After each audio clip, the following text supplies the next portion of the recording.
Years of the best sports talk in Middle Tennessee, featuring Tennessee Radio Hall of Famer George Plaster, Tennessee Sports Hall of Fame coach Watson Brown, and Young Guns Billy Derrick.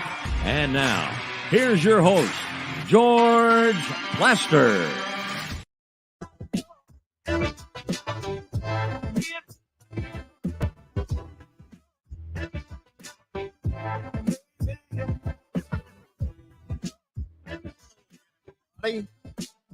Hello again, everybody. Welcome into what is day 2 of SEC Football Media Days from the beautiful Grand Hyatt. It is downtown Nashville. Yesterday, in a little bit of cynicism, I renamed it Cranesville. I look outside the window here, and there are about 6 of them that I can see anywhere in the vicinity. It's absolutely insane. It's crazy. Yeah. I think another one went up yesterday. I think you're right. Anyway, we have a busy show for you. Let me just read you this lineup. It's absurd. Tony Basilio for his weekly visit out of Knoxville. Tony Barnhart, who was part of our Wilson Bank and Trust Sports Speaker Series Sunday night, will join us at 2:45. He has written a new book that I'm going to want you to hear about. Around 3:05 this afternoon, Vanderbilt football coach Clark Lee, and then Palmer Thombs, who covers University of Georgia football. He'll join us around 3:35, give or take, as the Bulldogs go for an unprecedented three-peat in college football. That's a big story, and it should be. Before we bring Kelly Holcomb in, let's check in on our SEC notes package, see what's been going on today. Butch Samide, let's see where he might be. Okay, we can see a picture of what is the downtown post office. Let's put the other one up there. Jack Gold appears to be in day 2 of being a hostage somewhere. Yeah, I know you're proud of it. Let's start with Butch. Butch, where are we going with the notes today? Well, George, I wanted to start off today with the first speaker today, which was John McDade, the SEC head of officiating. And the first point that he touched on, obviously, is going to be the new first down rules. And he was very particular behind the reasoning of the rule change. It wasn't a pitch clock situation in Major League Baseball to limit the time of play. It was to limit the number of plays in the game. Notice that with the first down rule, the NFL has the same rule. College football is just copying the NFL here, and no one's complaining that the NFL games don't take long enough. What John focused in on was the average amount of plays in a game is about 180 across the last few years in the SEC, which is fine, but his focus was on the amount of games that take 200 plays, 220 plays, and trying to limit that physical toll that you're putting on players week to week. So obviously what they're trying to do is get college football out of a 3-hour and 45-minute game, get it more down to 3:15, 3:20. Butch, how confident are they that this will actually work, for instance, the way it's worked for Major League Baseball? Oh, it won't have that much of an impact at all. John gave an estimate today. It would probably take a minute to a minute and a half of game time, and trying to, fit that into, how much time is that taking off of the game coverage itself. It's probably going to be minimal. Once again, he wanted to make the point clear that whether or not he was being truthful, that this is not about the time of the game itself. It is trying to limit the plays. Once again, if he was going up there telling, the 100% complete truth or just lying, up to interpretation, but at least to what he was showing everyone this morning, it is to limit those number of plays. Let me bring Jack Gold into the picture, our resident hostage. Jack, are you camped out at the food line as Kelly Holcomb has suggested? What is the story? I'm not well-to-do like Butch. He has a little tripod for his phone. I have to have a table to set my phone up on, lean it up on something to get a good picture here. So this is the best little booth I can find in here to, be able to see me. I think he's complaining, Billy, about a lack of resources. They don't pay me the best. Can you believe that? Wow, that is shocking. How dare a plaster employee? Imagine that. So, Jack, do you have information to pass on to our listeners? Yeah. Another thing with the head of officials that was a bit interesting is kind of in response to the Kentucky-Missouri game this past year. If you watched it, Kentucky was trying to run out the clock, had failed, was punting it away, and had a bad snap. Missouri was down 1 score. Punter had to run back 35 yards, get the ball, turn around and try to kick it, and the defense was on him and tackled him. And Missouri was gonna get the ball inside their own 50, and they called a roughing the kicker penalty, which ended up bailing out Kentucky. They were able to run out the rest of the clock, got a first down.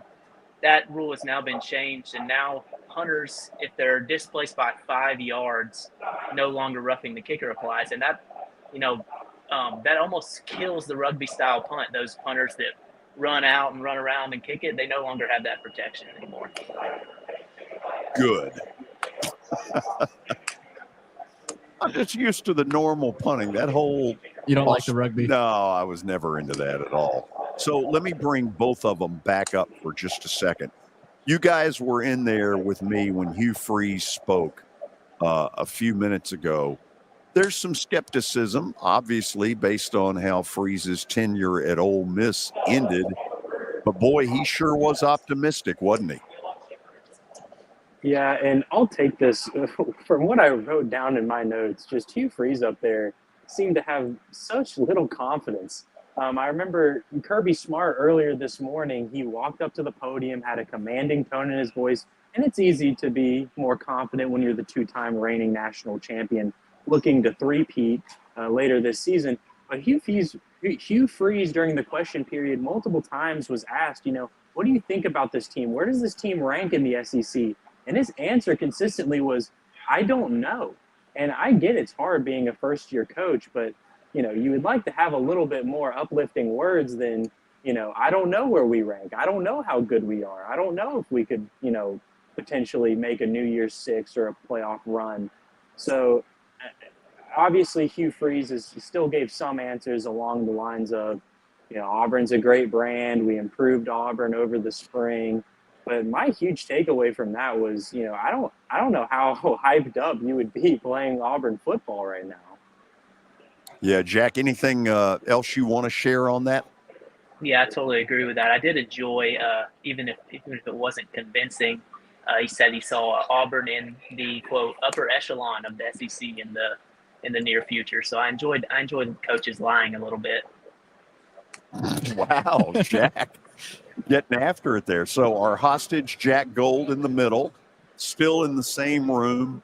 Kelly speculating that he's done nothing but, mooch free food. If he has, good. That means you've learned from me. Butch, thank you as well. Go mail whatever it is you need to mail across the street at the post office. George, you're going to get the people at Frist Art Museum upset at you. I'm overlooking the Frist, and you're calling it a post office. Yeah, but the post office is in that building. I don't know. I mean, just calling an art museum just a post office. I mean, is there not? No, wait a minute. Are we one building away? Anyway, who cares? See you at 3:00. See you, George. Now let's bring Holcomb to our microphones. He stands by from Murfreesboro. Kelly, what's the problem? I don't know, man. There's just a lot of stuff going on. Jack has he's totally given up on the plaster show and he's trying to get lunch. I mean, I don't know what else we can talk about. I mean, Butch is big on talking about the coaches not being confident. He didn't come back back in the day where coaches never talk good about their team. They always brought up the other team. So he's not used to that. I can remember playing with a guy that played for Lou Holtz, and I can remember he was talking about, oh, Lou Holtz, he talks like this, son, and he said, we're playing Rutgers this week, and Rutgers got a really good football team. Rutgers sucked. What's he talking about? I mean, you are in rare form early, aren't you? Give us a couple more Lou Holtzes there. That was pretty good. He told it was Hunter Smith, and Hunter Smith was one of our punters, and Hunter would tell a story. He told one kid, he said, son,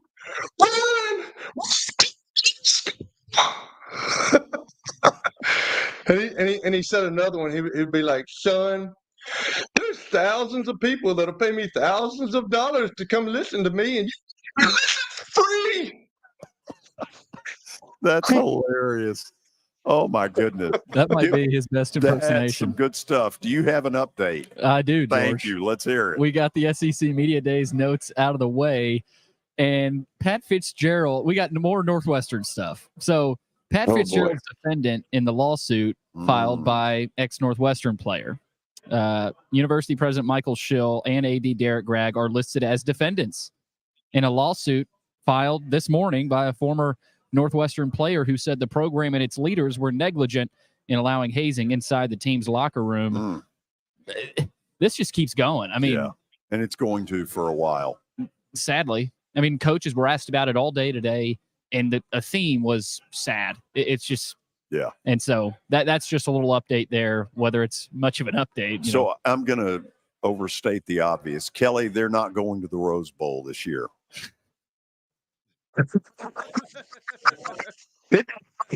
Fitzgerald was there. They're not going to the Rose Bowl this year. That's for sure. They're not going. As a coach stepping in after all of this mess, what do you do? I mean, how do you get your team centered and focused on playing football? Kelly, don't you create kind of an us against the world? Nobody loves us. Nobody believes in us. Nobody this, nobody that. We've got to band together as a family. What else do you do? Oh yeah, I mean it's the same old cliche stuff that everybody talks about. Being a family, everybody's going to bring up. They're going to try to sensationalize everything. They're going to try to make it worse than it actually was. And I don't know what did the guys. What did the coaches when they were asked about all that? What did the SEC coaches say? Well, Clark was asked about it. Every coach has been asked about it. I only heard Clark's today because I was in there today, and he just said it was sad, but he didn't want to get into it too much because it's not his program, to talk on. But he got into locker room culture and how in today's day and age and forever as a coach, you have to be intentional about when you're in the locker room and how often you're in the locker room, right? I thought that was interesting, right? And you've got to relate to your players. And now you can't know every player on a deep emotional level, but you've got to have some sort of relationship with everybody so that you can keep track of what they're doing. Freeze ducked it, and I think smartly. He said, I learned a long time ago not to comment on other people's stuff. He said, because I don't have enough information to make a strong opinion. And I think for him in particular, that's probably a good thing for him to be doing. Yeah, I mean, as a coach, you don't want to – they don't know much about it probably anyway. I'm sure they've heard about it, but they can't speak on it too much. So that's the update. The defendant has been filed, and we'll see where that goes. I know we talked about Kirby Smart. George, there's not a whole lot else to get to, but Major League Baseball is taking over broadcasts of Arizona Diamondbacks games. A bankruptcy judge approved Diamond Sports Group's request to shed its contract with Arizona, prompting MLB to step in, beginning with the team's game against the Braves this afternoon. Yeah, this is a continuation. I don't know all of the affiliation here. Diamond Sports Group owns the rights to the Diamondbacks. Bally's has had this same issue, and there's expected to be more of it. I don't really know what to make of it. I've got a pretty good idea that the announcers will stay the same. You'll see a lot more MLB network commercials. Well, I think this is a real issue with Major League Baseball. I've talked to a lot of people. I know you have the extra innings package, and a lot of baseball fans do, but not every baseball fan, right? I'm sure, Kelly, I don't think you have the extra innings package. I'd be correct in saying that, right? So if you can you even watch, like, can you turn on the Braves and watch them right now if you wanted to, Kelly? Because probably not. Don't know. And Probably not. We have YouTube TV. We can't. It's blacked out unless you get cable, get that package. Yeah. For the Braves, obviously you got to pay extra.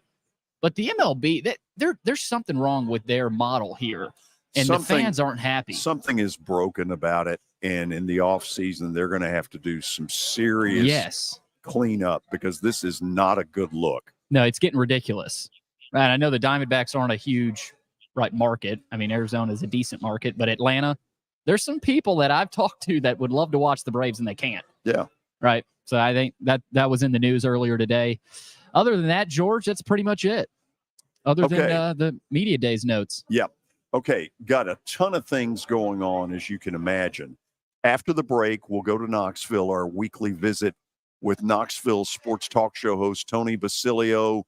Then Tony Barnhart will join us. He was fabulous on Sunday night. The whole panel was. Tony's written a new book that he's going to talk a little bit to us about. Later, Vanderbilt football coach Clark Lee around 3:05.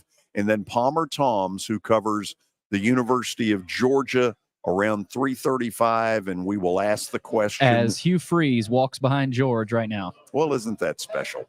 Stay tuned. We'll have more from, where are we? This would be the Grand Hyatt Hotel in downtown Nashville. These are SEC Media Days. How am I going to get to work? My car's totaled. Skylar, our team is making a call right now. We'll get you a rental car. Don't worry. That's a relief. Call us 24/7. We're here. We're going to help.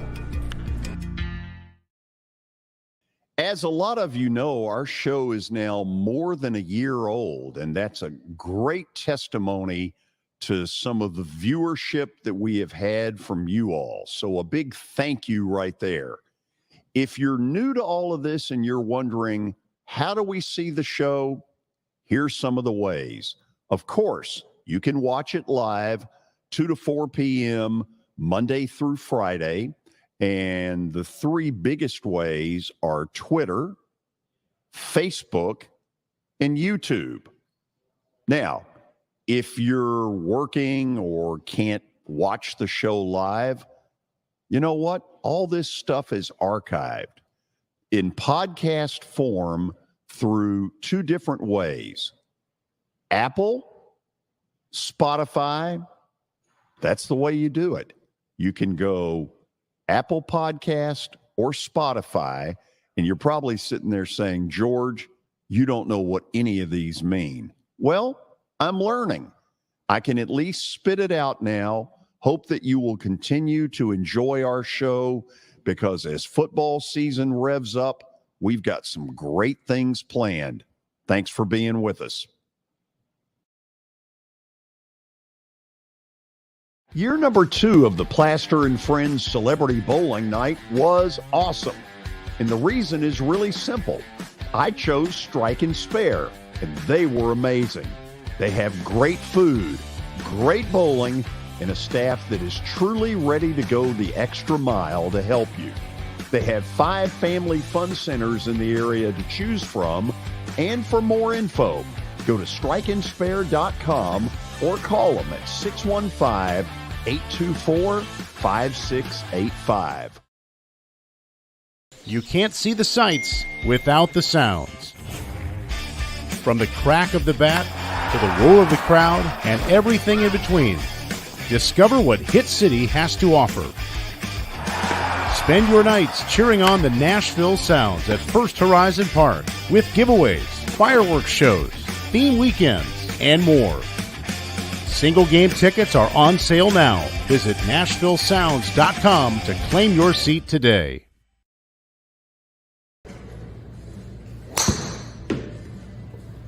So who said I can't be a golfer? Well, you know what? This is X Golf, located just down the road from the Fordyce Center in Bellevue. This is fun. It'll improve your golf game, and you need to stop in and check it out. 8138 Sawyer Brown Road, and who knows, I may get to 200 before it's all over.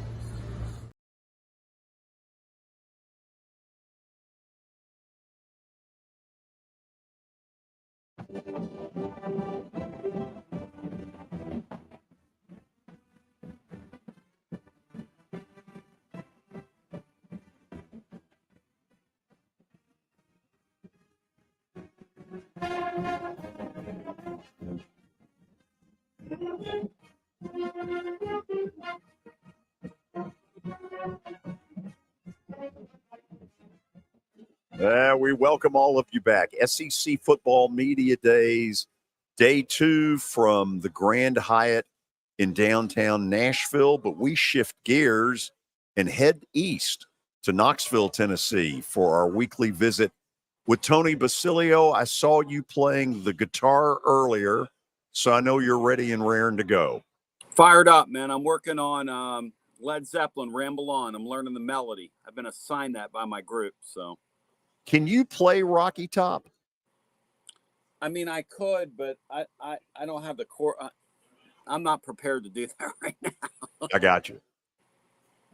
Don't want it. Were you asking right now, or can Well, he? I mean, we play it out all the time. Can you? Yeah. Oh, yeah. We play that. We play Down the Field. We play Fight Vols Fight. We play Tennessee Waltz. I know all the Tennessee songs. Gotcha. That's important where you live. It's very important. What has this last week been like once the news came out? What's your show been like?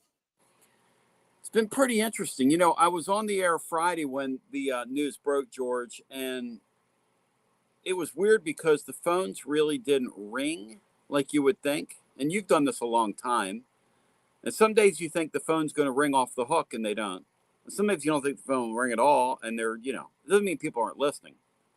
But it was interesting because I think there's such a fatigue, and then as it relates to the NCAA, just a lack of belief in what they can do. So I had Adam Sparks on yesterday, who really has led the coverage of this for the Knoxville News Sentinel. He's done an incredible job on the story, just incredible. And Adam told me that he's been sifting through about 5,000 text messages and several thousand additional pages that they've gotten through FOIA, as well as the NCAA ruling. And he has a treasure trove of stuff. I mean, he's the guy that's released all the stuff about, some of the emails that Fulmer and the chancellor were sending back and forth to each other, and several other things, like a total document dump that he received. But I think most people are really appreciative of the fact that it's behind Tennessee. They can now get on to the business of going full strength in the Josh Heupel era. And I'll be honest with you, this fan base deserves that. They've been steadfast throughout the whole deal. They've been loyal throughout the whole deal. They've continued going to football games throughout the whole deal. I've often said that if you let a place like the University of Florida go through the 13 or 14 lost years Tennessee just went through, they'd have 30,000 people at a game instead of 70,000 season ticket holders. And I mean that. These people here, they deserve some success now, and I think they're going to get it. It's an incredibly loyal fan base. I want to take you back to kind of when all this started, because it seems any school can go one of two ways. They can either say, by God, we are fighting this until we have our last breath, or you can go the other way, which Tennessee did, and said, okay, look, we know enough to know something's going on here. We're going to cooperate. We're going to do everything within our power to minimize the damage. Who do you think philosophically led that charge? I think the chancellor here led the charge. I think she's done a tremendous job. Donde Plowman's been terrific. So initially, they wanted the athletic director, Danny White, when he was fresh on the job. And this was all thrown in their laps. You got to go back in time here. But they had wanted initially at the university level Tennessee to agree to some self-sanctions, including a bowl ban. And he said no. No reason to do that. So he gets some credit. But he did not take the floor on this. She took the lead. She captained the ship and did it masterfully. So Adam Sparks again yesterday, and it was the most interesting appearance he made with us, but he shared with me that up in Cincinnati, he witnessed, and this isn't something he wrote about, but he witnessed Donde Plowman visiting with somebody on the board who they were gone before, the infractions committee, who was in her spot at a university that got slapped by the NCAA in the last several years. And Donde Plowman walked up to her and said, hey, listen, when this happened to you, it was out of your control. And this happening to us is out of our control. But we didn't have a system in place to allow you to get off with minimal damage. But now you do have that in place. And she basically was saying to her, hey, you've been in this spot before. Please remember what it felt like.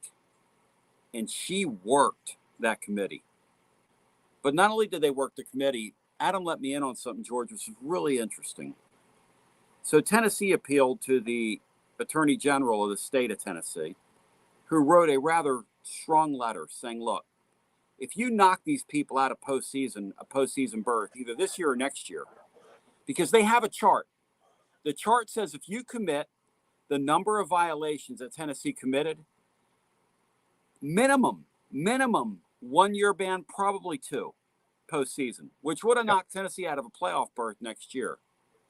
The Attorney General of the state of Tennessee said, if you do that, we will see you in court.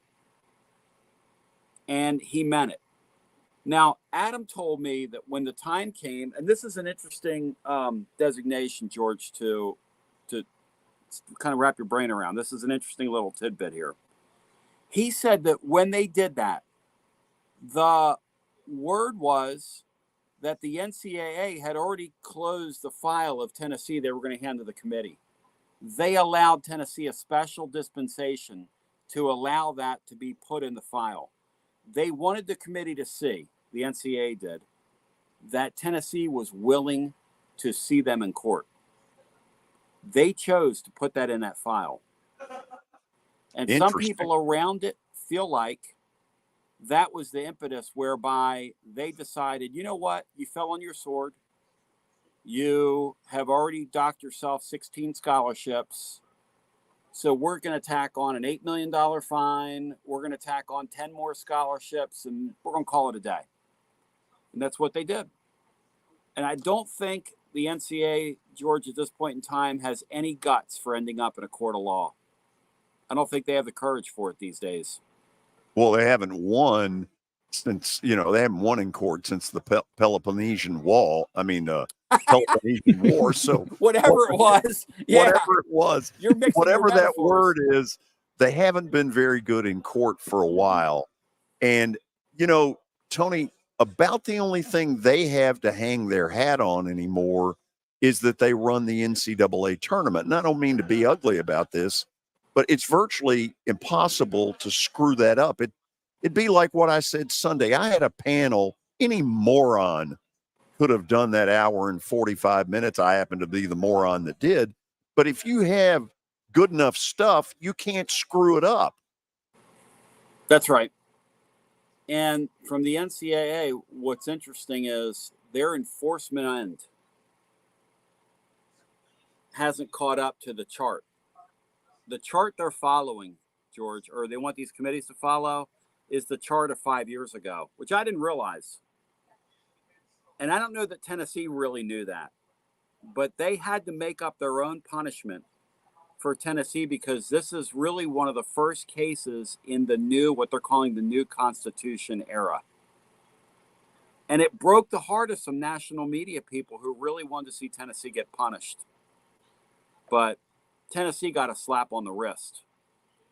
And they come out of this thing. I don't know how they've come out of this thing a couple and a half years later, but they've come out of this thing with one of the bright young coaches in the sport, a team that won 10 games last year, a team that's recruiting really well, and a team that, by what happened here, for all intents and purposes, got nicked and not injured. And most times when something like that happens in school, before this deal, it took you a good 5 years to dig out. It took Tennessee, I don't know, less than one season. It's really strange. It's really crazy to think that we're here right now. By the way, great minds think alike. We had Adam on yesterday, too. I would suggest that when this is all over, the Knoxville News Sentinel needs to send him on a vacation, if for no other reason. His eyes have got to be bug-eyed at those 5,000 texts and stuff. I mean, what in the world? Crazy. Yeah, and he told me, he said, when I first got him, I was so excited. My adrenaline was going. He said, I stayed up all night and poured coffee down my throat. He said, I set aside like 15 or 20 of the originals. Yeah. Thinking these will be my story. He said, I haven't gone back to any of them right now. There was so much stuff in those texts. He said, and I'm finding more and more of it. And I just think that what Adam found and then that reporting is the last of a bygone era. College football was so fun when your school got a recruit and it was due to good recruiting, and the school down the street got a recruit and it was due to cheating. And now we're all paying the kids. Now there's no now it's all legalized. Yeah, it's like you've seen The Wizard. You know, you've looked behind the curtain. I didn't want to look behind the curtain. I liked it. You know, I grew up a wrestling fan. I liked it when they presented it as sport. You know, and Tojo Yamamoto, when you were a young George Plaster, was down there in the fairgrounds doing his thing. And Jackie Fargo. I don't know those names. And you really had to be old when Cooper and Martin, which was a grocery store, had a show called Let's Go to the Races. And you would get a card, you know, when you bought something.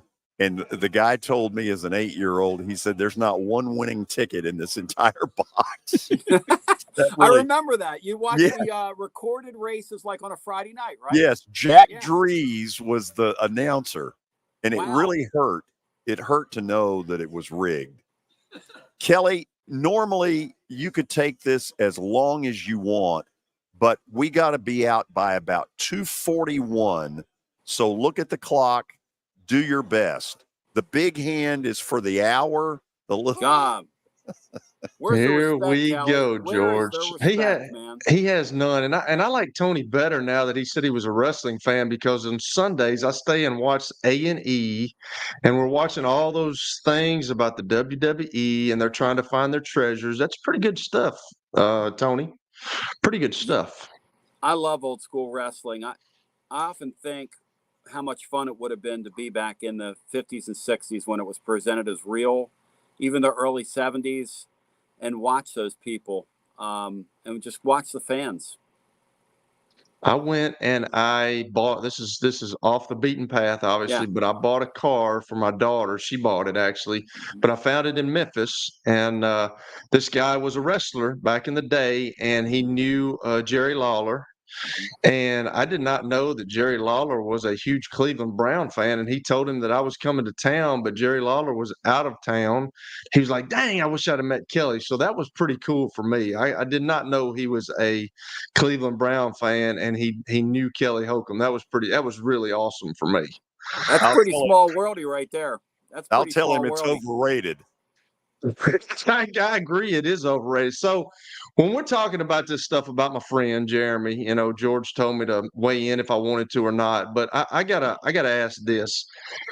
You see where they had 11 I've always wanted to ask this question to somebody, and you might not even be able to answer it. I don't know, but they had 11 games vacated in 2019 and 2020. Like, who cares? Does anybody care about that? Like, what does that mean? Like, I don't understand what the vacating wins back for 2 or 3 years ago. What does that mean? Like, explain that to me if you can. If you can't, we'll move on. I don't know. No, a vacated win by the NCAA is the dumbest thing in the world. It's the reason they need to be stopped. I mean, they just need to be stopped. Gosh. Kelly, here's the deal. With a vacated win, if you and I play, right, and we have a vacated football game, you still keep the loss, but I don't get the win. I don't understand it. See if that makes any sense. No. You get to keep the loss. We played. The loss counts against you, but the win doesn't count for me. You don't get a win. You don't get a win on a vacated football game. And some egghead in some place up in Indianapolis is sitting around worried about that. That is about the dumbest damn thing in the world. But that's where we are. And I'll tell you another dumb thing. And when we were doing the sports speaker series the other night, there was a guy that brought this up. I think it was the Festmeyer guy, George, but I don't like where they took away the athletic dorms. That was the funnest thing in my college experience, to live with all my teammates. It was, you had fights in there, you had things go on in there, but that's part of the college experience, and it's not coming back. I get that, but I just don't understand. Like, it's the NCAA. They vacate wins, they take away the dorm for the kids. I just don't understand it, Tony. I really don't. It's just criminal to me. You know, the whole dorm concept. Swamp Rat Dewey Warren, who I used to work with back in the day, who played quarterback back in the 60s, he said that's the way that teams police themselves. He said if a guy acted up, the coaches didn't need to deal with him, because when you got back to the dorm that night and the seniors lived here, the juniors lived here, the freshmen, sophomores, hey, look, if one of the sophomores or freshmen did something they shouldn't have done, or even one of the juniors, they had to answer to people at the dorm that night. He said, and that's kind of been lost. And, you know, I've never really considered that dynamic, but that's probably accurate. Oh, it's totally accurate. I can remember that stuff happening. I can remember guys when I went as a freshman, and I was fortunate enough to start, but I can remember all that stuff, and guys come back to the dorm. And if you did something wrong, man, some of those guys were rough, and some of those guys handled you, and it was, I mean, that's just part of college, and I don't understand why the NCAA. It's kind of like our government stepping into something that they shouldn't step into, and I understand that they stepped into this Jeremy Pruitt case, but with the Attorney General. But I don't understand some of the things that the NCAA does, Tony. It's just it's beyond my anything that I think of, you know. Well, this is why the system's broken. And this is why we've always, I mean, how stupid does it look now what Pruitt and his staff were accused of doing? All the money they paid out, it's not even worth a good linebacker today. No. In the open market. I mean, what are we doing? That's true. Think what about are it. we It's doing? What are we doing? You know, and I asked, you know, I obviously hadn't read a bunch as you have with all the stuff that's going on, but Pruitt, I do say that, you know, Jeremy is a good dude. He is a good-hearted guy, and you read some of the stuff, and he gave a mom $300. He gave somebody else some money. I mean, that just comes from the morality of your heart. And that stuff's been going on for a long time, Tony. It really has. I can remember being in college, and you hear stuff that your college coach did, and I don't know if it involved money, but, you know, he would help you. Guys help. And that's what makes this so frustrating for me, because I love Jeremy. Think he's a good guy. He just, I guess he was over his head a little bit. But when you're doing stuff like that, how can you look down on that? I would never look down on anybody that hands a kid money or parent money or any of that. The thing about what those guys did is, when you look at it in its totality, right, is it was just so reckless and just so like silly. I mean, because here's the thing you want to do. If you're going to go that route, right, and you're going to be in the old college deal, you be like Nick and Kirby. You do those things, but you keep yourself away from it. Right. And you don't have anybody texting about it. That's the last thing Right. you do. Right? I mean, that's, Right. we're just called, it's called, but you're right. And I think that he was in a spot where, he was just a young kid getting an opportunity, and it was probably going really fast for him. And then he had an AD that was not guiding him either. So they had a weak athletic department around him, which didn't help. It just didn't. No, and I'll throw it back to you, George, but I will say this, just a comment for me. That's why you don't text. That's why you don't text. If you're going to talk about something, you better call. Hey, and Adam uncovered a text where these coaches are going, hey, look, we're paying for this guy, so you can't text me on this phone saying we're going to pay him. I mean, come on, guys. Come on, guys. You don't. They got everything on you. It's all in the cloud, Hoss. Yeah, exactly. Tony, I'll leave it this way. I taped an interview earlier today with Pat Forty about the story he wrote. I'll reach out to you tomorrow. If you would like to have that, I'd love for you to, because it is one hell of an interview. Well, he's got a real love. He loves the Tennessee fan base, doesn't he? He sure does. He also compared John Calipari to Jimbo Fisher. Well, he did. Wow. He did at the end of the interview. Anyway, tell people how they can hear all of the good stuff you're doing. So I'm available over at tclub.team. Again, tclub.team. And we do it each and every day. And George, you're hustling down there, man. I love it. I'm trying, You're hustling, brother. I love it. I'm trying. Tony, do you have anybody? It's more than I'm doing this week. Do you have anybody to give a live report for Tennessee from down here, Tony? Are you wanting to who's volunteering? I want to know who's volunteering. I could do that if you need it. Wow. Oh, wow. Let me ask you something. So, let me ask you, will it be on the level, or are you going to do like Pat Forty and put it through your Vandy lens? No, it'll be objective. Okay. George, hey, can I count on that young man to deliver an objective report on the ball? I hope so, but let me also say this. Okay. He better not charge you. It better be gratissimo. Well, hey, that's a nice price. Hey, Billy, just as long as you work in there that Tony Vols is the spawn of Satan, like you did on your podcast, just as long as you call Tony Vitello at some point the spawn of Satan, you got the job, man. I'll make sure I do that. Oh, man. Thank you, guys. Tony, you take care. See you guys. Thanks. See you, brother. He is a hoot. He is legendary Knoxville sports talk show host, Tony Basilio. After the break, another legend, Tony Barnhart, will join us in just a matter of moments. First, let's talk a little bit of Big Machine. Yes, Big Machine Music City Grand Prix. It's less than 3 weeks away. I'm excited. Never been to one of these before, so I am really looking forward to it. And part of the reason for this is the reaction some of you all have had who had never been to a Grand Prix and end up saying, Plaz, you got to see this thing. It's really cool. So, yes, I am excited. Tickets are available. They have been now for about 2 months. If you go on their website, musiccitygp.com, here's what you'll find. As low as general admission, as high as the highest level of amenities can take you. So it's all over the place. It's up to you to decide. But make the decision soon.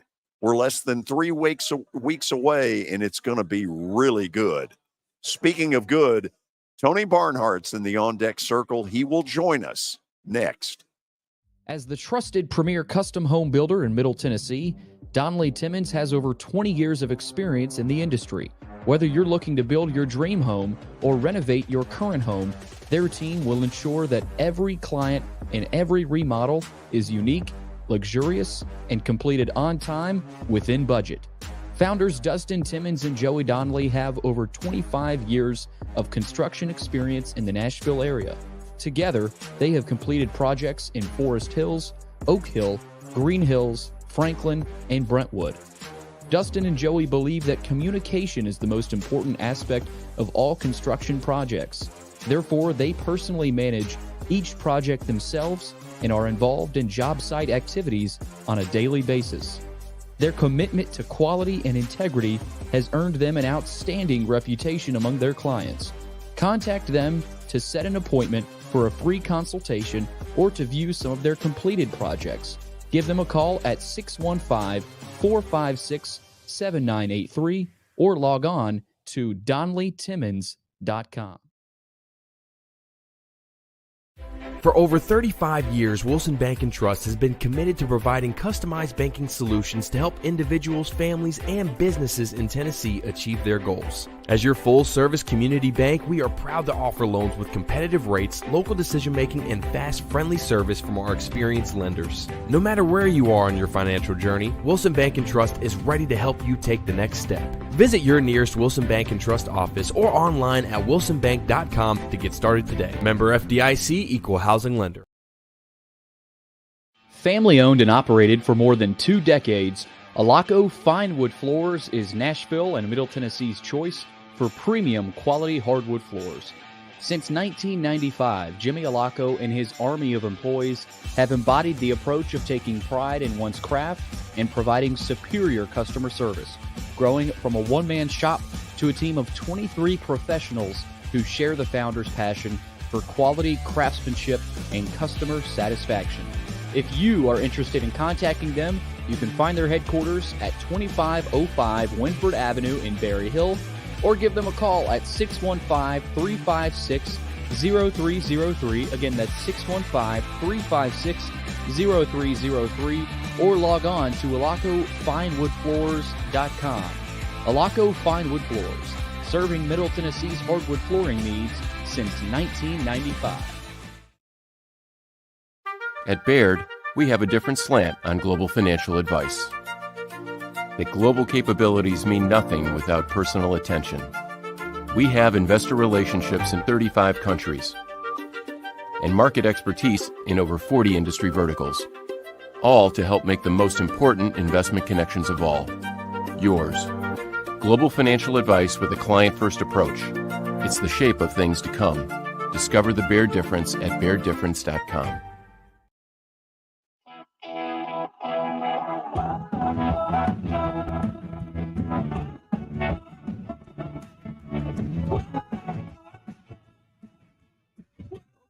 We welcome all of you back.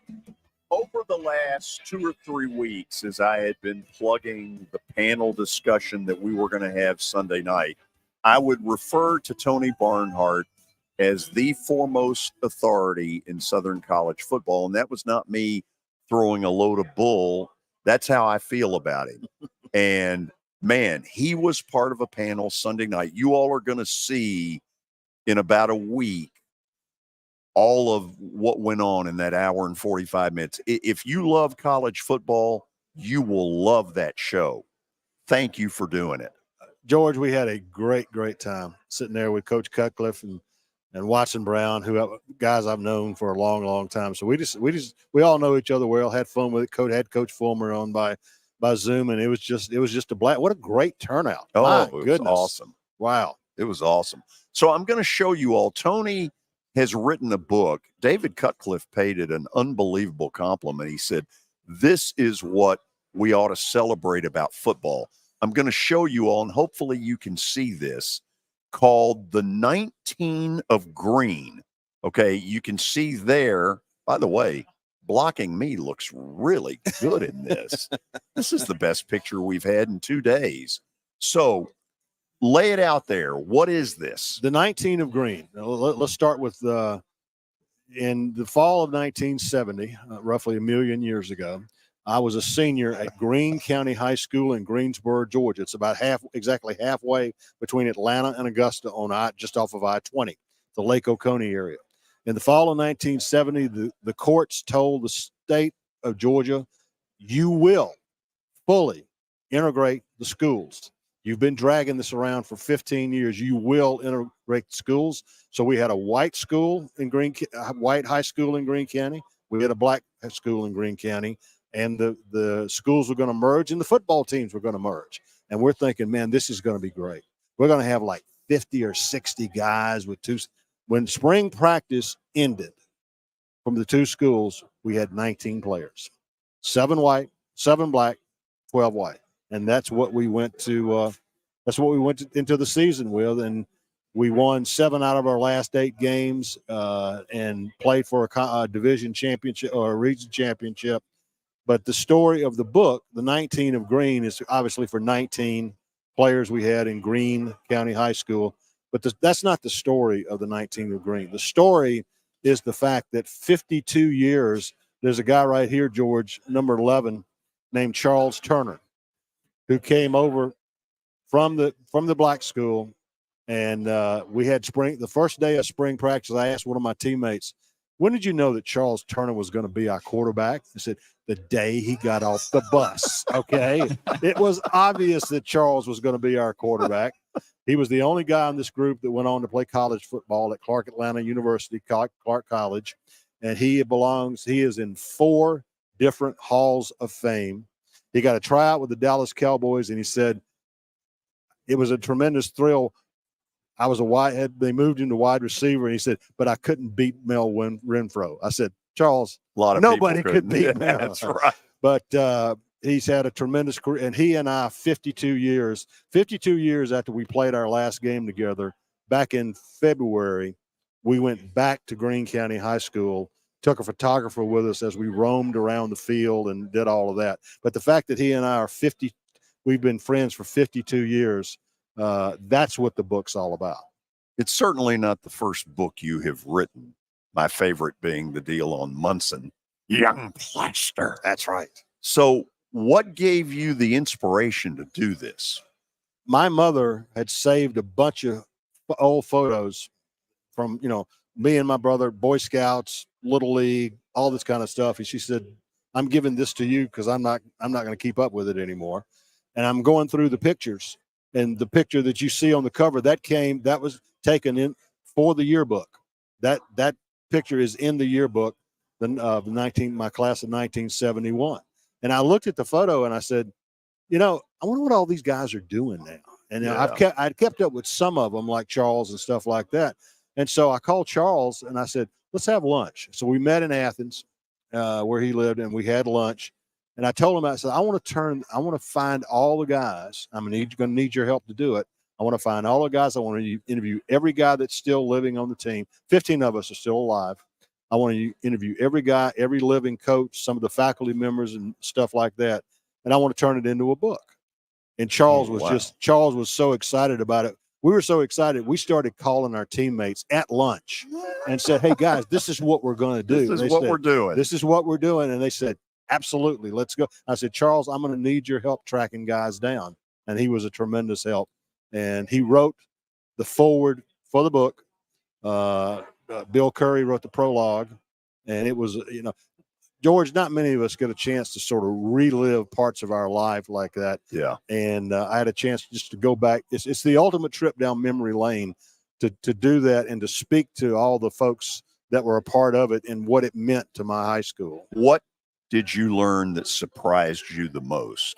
I learned, among other things, is that we being the white students at Greene County High School, we did not fully appreciate the sacrifice that the black students made to come join our school, because they had their tradition, they had all of those things, and they had to give that up.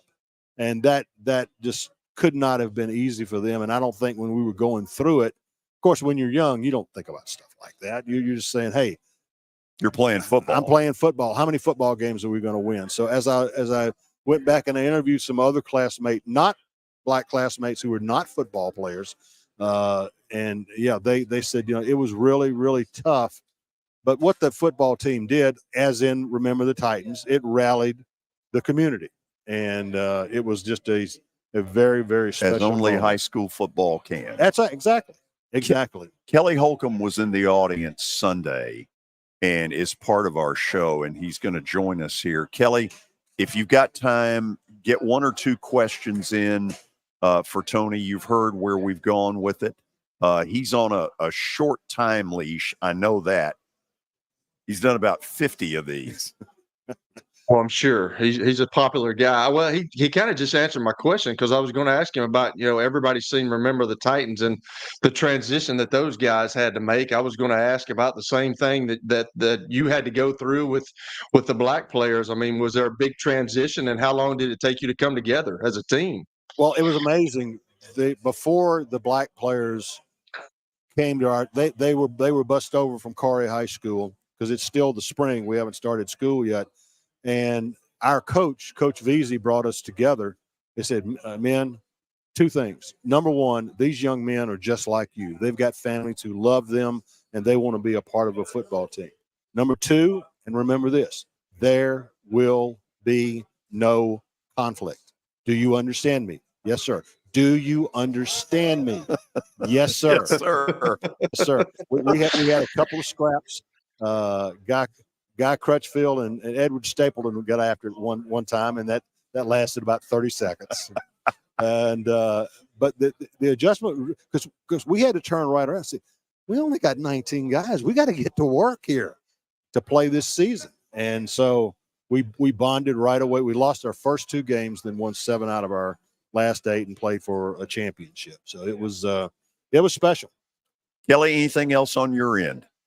Well, I was just going to say it's kind of a comment. Y'all were talking about high school football, and I know he's a huge college guy, but Coach Thompson, my old high school coach, like 5 years ago, asked me to do something for the media guy at the beginning of the year, and there's nothing like it because I was able to play high school and win a state championship there, but you go on and play college and you go on and play pro.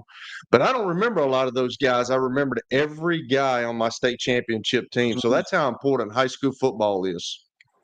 Well, when Charles Turner went into the Ring of Honor, we had six of the living teammates. We all gathered there to honor him as he went into the Ring of Honor in Greene County High School.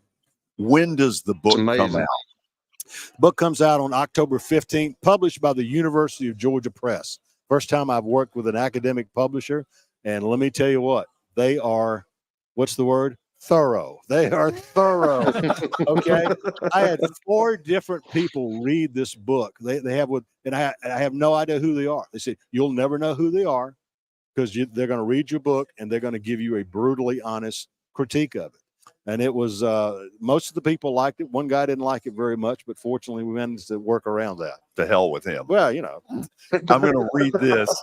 It says here, media alert. Who? Tony Barnhart, Mr. College Football, and Bobby Dodd, Coach of the Year Foundation board member. Well, Sunday night, one of the former winners is the late George McIntyre from Vanderbilt. And I told his grandson, who is being heavily recruited, Tony, this is a true story. In '85, Georgia Tech fires Al Seraldo as their announcer. And toe meets leather. Munson, young Plaster could do this.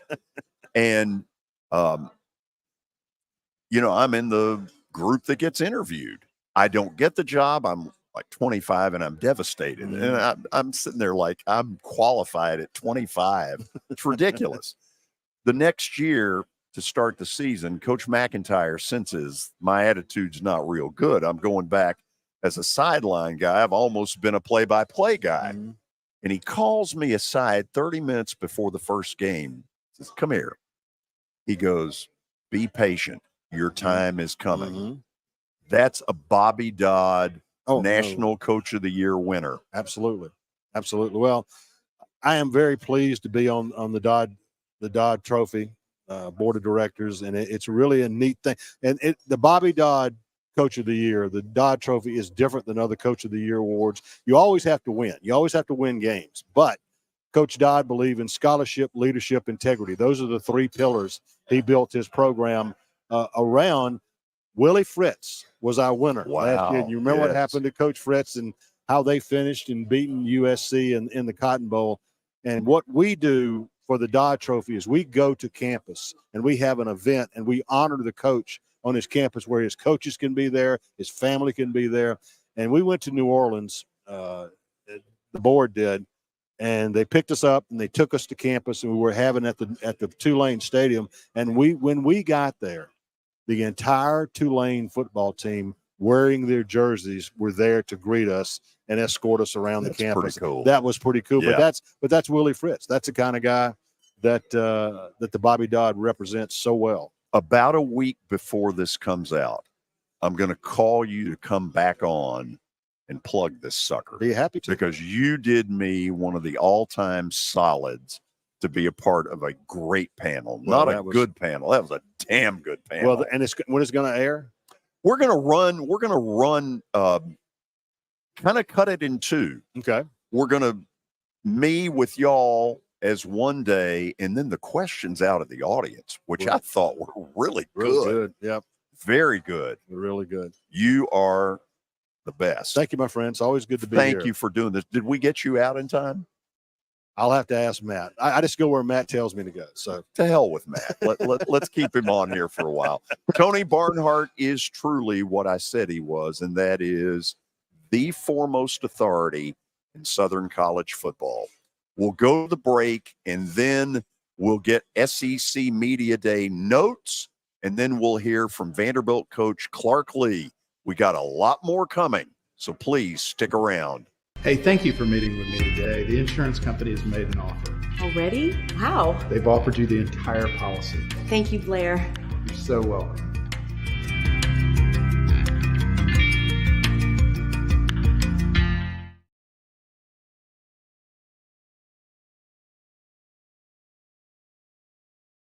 Forget the fact that Sir Speedy Music City is owned by my BGA classmate James Warren. Their work stands on its own merit. James and his staff do incredible work, as evidenced by the huge banners at the Plaster and Friends Celebrity Bowling Night. If you're looking for quality to help your marketing and business communications, and you want it at a reasonable price, these are your folks. Call them at 615-832-9511 or go to print at sirspeedymusiccity.com. And be sure to tell them Plaz sent you. Hello, this is Celeste Middleton, a State Farm agent in Murfreesboro, Tennessee. I want to help my neighbors and local businesses be proactive and assess their risk before something unexpected happens. We want you to have a thorough understanding of your coverages to have the best protection when you need it. We can create a personal price plan for you. Our team has over 70 years of experience helping people in Middle Tennessee. We have an awesome team with integrity and provide honest and prompt communication. And we love what we do and genuinely care about everyone we work with at our office. Give us a call at 615-895-2700. Send us a message at celestemiddleton.com or walk in at our office at 803 North Thompson Lane in Murfreesboro. We would love to earn your business. Welcome to John English Antique Sports and Cards, located at 204 East Depot Street in beautiful downtown Shelbyville, Tennessee. Their phone number is area code 931-492-4304. John, obviously, I've been blown away by what I've seen at your place. I've now been there 3 times. But for the person who's never been, what should they expect? Well, we have a 3,000 square foot store, George. Half of it is vintage cards in all sports, and then half of the store is, a lot of people call it the museum, where there's a lot of early equipment and just the history of sports in general: baseball, football, basketball, golf, tennis, and other items. When somebody comes in there that you know is a big sports fan, what is their normal reaction? Well, I think that they're pleasantly surprised, and of course, being in Shelbyville, Tennessee, which is a small town that you would never expect a shop like we have to be in. So they're kind of, I don't want to say blown away, but as I said, pleasantly surprised.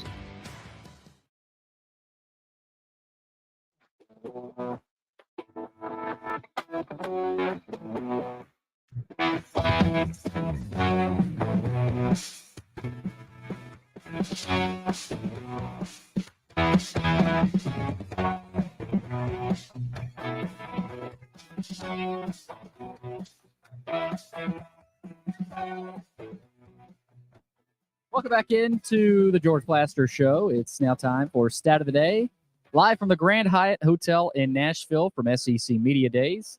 Stat of the day brought to you by John English Antique Sports and Cards. You can find them in Shelbyville, Tennessee, 204 East Depot Street.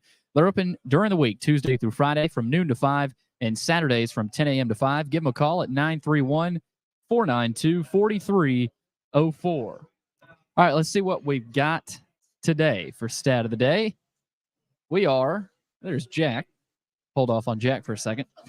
We are 39 days away from week 0 of the college football season. Since 2000, which 2 schools have had 31 players selected in the first round of the NFL draft? Okay, Kelly, let's you and I try to act intelligent here. USC had that run under Pete Carroll that produced back-to-back national titles. Wouldn't they have to be one that we're saying, okay, USC might be one of them? Yes, I would think USC might be one of them. You would think Miami, but Miami had their heyday back in the 80s and 90s. So that wouldn't be is the more obvious Alabama to go with USC? I'm saying, yeah, I would say Alabama and USC. That's who I would think. Or Ohio State. I mean, where does Ohio State rank in there? Right. You know. Okay, I might think Ohio State before USC, George. I don't know. I'm stumped on that one. We think the 2 answers are in those 3 schools: USC, Alabama, Ohio State. If you say that we're 0 for 3, I might jump off this bridge over here. And I'd be lying because Alabama and Ohio State are correct. Nice, atta baby. Way to go, Kelly. Atta babe. Yeah. Well done. Nice. Okay. Already a great first hour of the show. A lot going on around us. Some of it we know about, some of it we don't. Therefore, we created what we've called our SEC Notes package. Butch Samide in one area of the Grand Hyatt, Jack Gold being held hostage at a buffet near you. Let's check in with the guys and see what they have to report. Butch, let's start with you. What's going on? So George has kind of slowed down a little bit as the day has gone on. But 2 things that I would like to touch on. Coach Arnett for Mississippi State was on stage just not too long ago, and he is now the second coach today to relinquish play calling duties. Coach Hugh Freeze did it earlier for Auburn's offense, and now Coach Arnett does it for Mississippi State's defense. Remember, he was the defensive coordinator when Mike Leach unfortunately passed away. And I thought it was a little interesting because it was from opposite routes. Coach Hugh Freeze taking the more simplistic approach through his offense, but Coach Arnett made his name in a more confusing, giving you many different looks defense. So while Coach Hugh Freeze is mainly focusing on handling, as much as a game manager, head coach as he possibly can, and giving over play calling duties to what is pretty a simple offense. And Hugh Freeze said he's had the same system his entire career. Coach Arnett's giving away a much more complex system. So it'll be interesting to see how that complex system works with a new play call. Interesting stuff. And I'm going to get Kelly to comment on all of this later after the interview with Vanderbilt football coach Clark Lee. Now let's check in with Jack Gold, who may or may not be getting food in between the free meal and some dinner. Oh, Give me a hot dog. You're going to eat that thing? I'm going to think about it. I ate a couple yesterday and regretted it later. So yeah, it's the gift that keeps on giving. Believe me, we all discovered that yesterday. So give me some good stuff here. What do you got? Yeah, I thought it was really interesting. Kirby Smart, obviously the Georgia football team can't seem to stop speeding with all the incidents going on and then the deaths in the program. He was asked about it in the main media scrum and he kind of avoided the question and just gave a very broad, we're not speeding, you don't need to be speeding, blah, blah. But later on in the electronic media and other stuff, when it got more personalized, they asked players, and the players were really kind of wary of it. I heard that they had a meeting in the summer talking like, guys, we've got to fix this. Another guy said it has to be fixed. And Kirby Smart was even asked about it, and he was asked if he thinks the players are being receptive of it, and he said no. He said, he thinks they're doing a good job educating them, but he's afraid the cars they're buying and how fast they speed off, that he doesn't feel like things have gotten a whole lot better, which wasn't very encouraging considering all the headlines they've been in recently. Jack, were you in on Brock Bowers' scrum with the media? I was not. I didn't catch his. He's to me a very interesting one because it feels like he's been a pro from ability for a couple of years now. Really talented player. I told Jack earlier he's the best player in the conference. He might be. He might really be. Okay, let me go back then for a moment to Butch. Butch, anything you want to leave us with?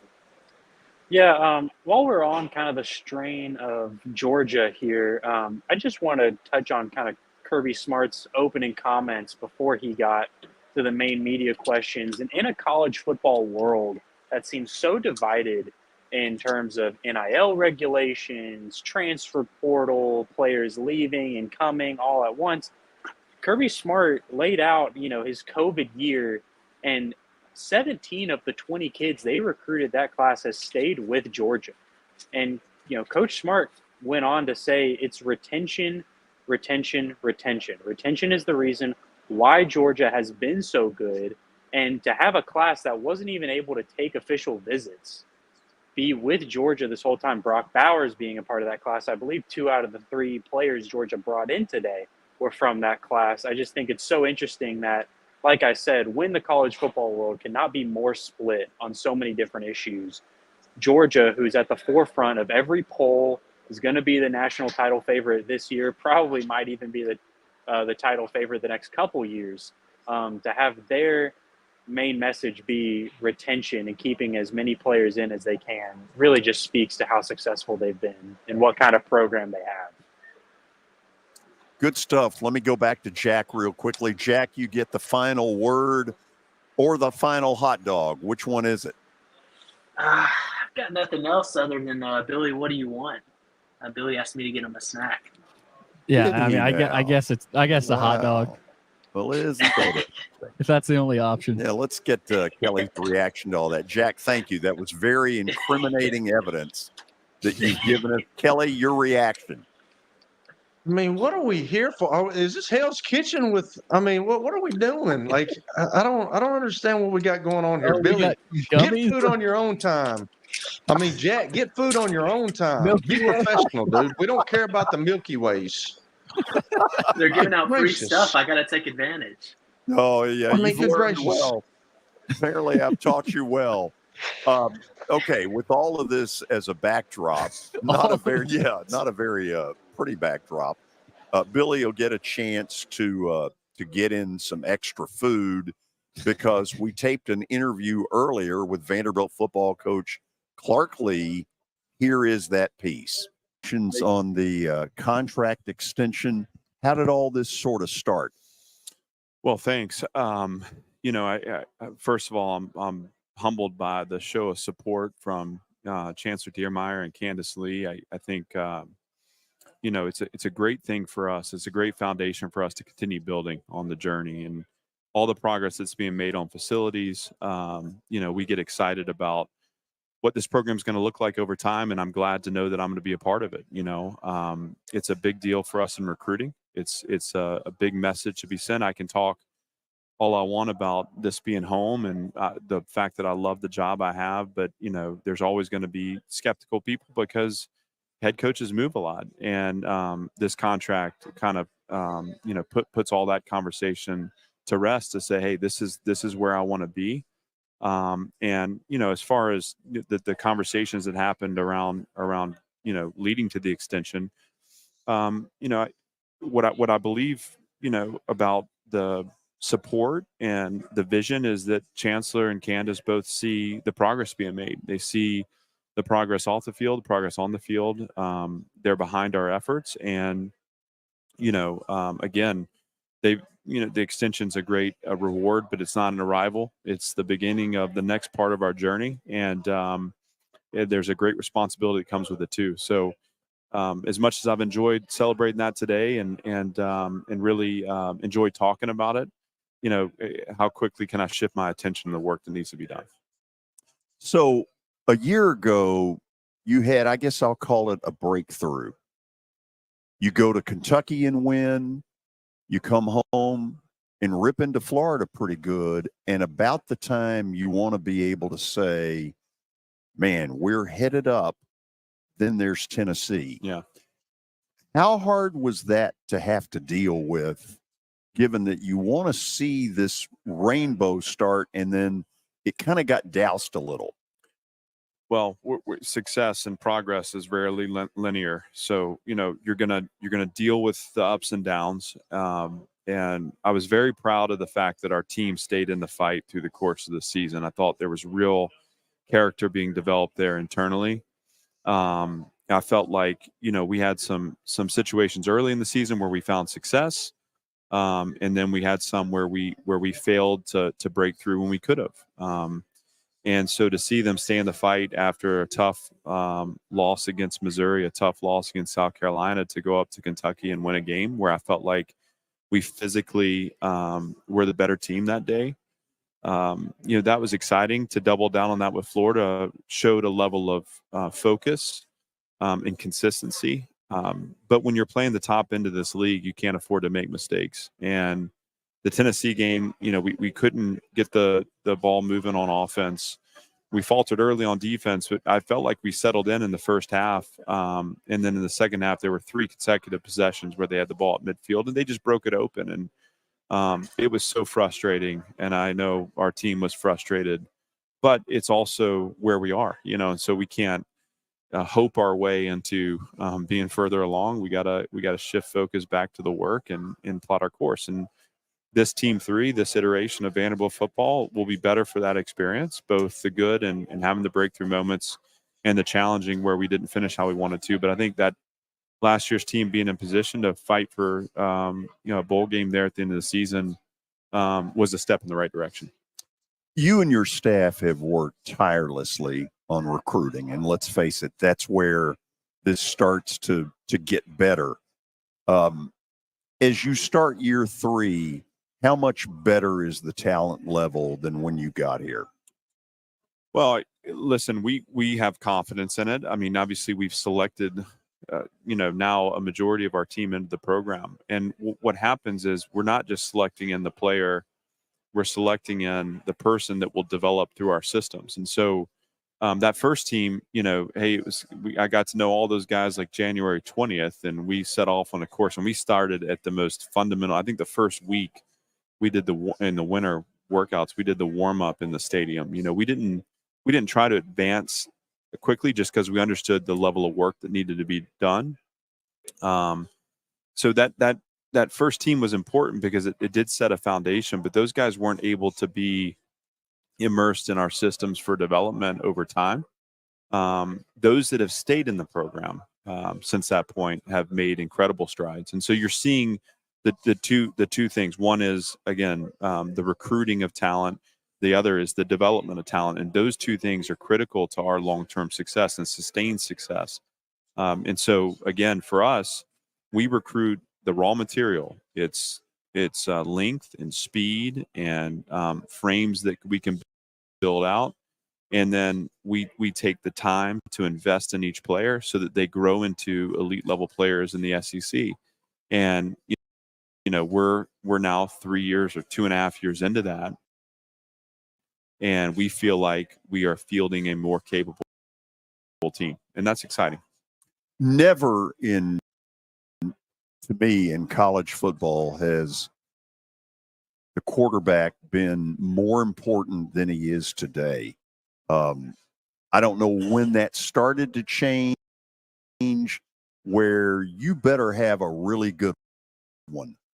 What I saw a year ago in A.J. Swan was little glimpses of really good, but like a lot of freshmen, then some moments where you go, oh, he's a freshman. Yeah. As a sophomore, what's fair to expect out of him? Well, progress. I mean, I think that's what we all expect. So what is progress? It's both enhancing his physical skills because he's been in our training systems for longer, but also decision making and consistency of play. I mean, that what you're looking for in that position is a level of consistency to know week in, week out what you got. You can design plays around it, and you're right. I mean, that position, the pre-snap decisions, the post-snap decisions, the ability to distribute the ball. We can design plays to get the ball into space, and we feel like now we've got some playmakers on offense that know what to do with the ball in space. But it all runs through that position, and it used to be back in the early 2000s, you just needed a really good fullback, and that was my niche, obviously. But now it's about the quarterback, I guess. What? Tell me defensively where you think you all are. Well, I thought we made strides last year. I was disappointed with how we played early in the season in our league, and I felt like we settled into an identity. I think Coach Howell got comfortable with the system and the personnel. CJ Taylor wasn't playing a big role for us there early in the year. And then at the end of the year, he became, a guy we leaned on for the big play. And so that, sometimes, knowing your personnel and kind of seeing how it fits together does take some time. We're way further along on that journey now. Now that Coach has been here for a year and a half, he spent another full cycle in the offseason with these players. Both the identity of the defense and also the tactics of the defense, I think, are going to be advanced.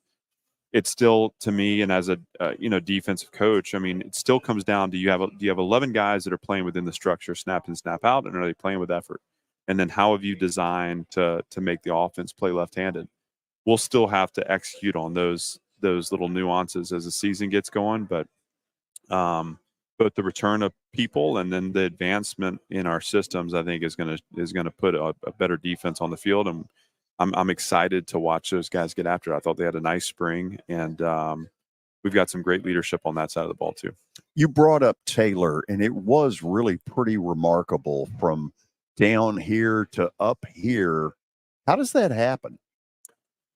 Well, that quickly? Yeah. Part of it is just learning his skill set, and CJ's a guy. I think he becomes a model for what a developmental program can do, and he would tell you this. I mean, when he got here, I mean, he had such a great high school career and was a multi-sport athlete, but he wasn't ready as a freshman. He earned his way, and it was like in college, we're like the stepping stone to the NFL, where it's all about the process before you get in the building, and building that process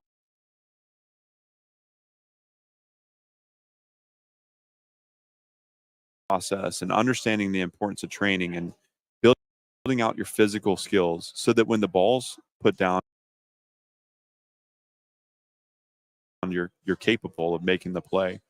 The one thing that stood out about CJ early was he was underdeveloped physically, and is he a safety? Is he a linebacker?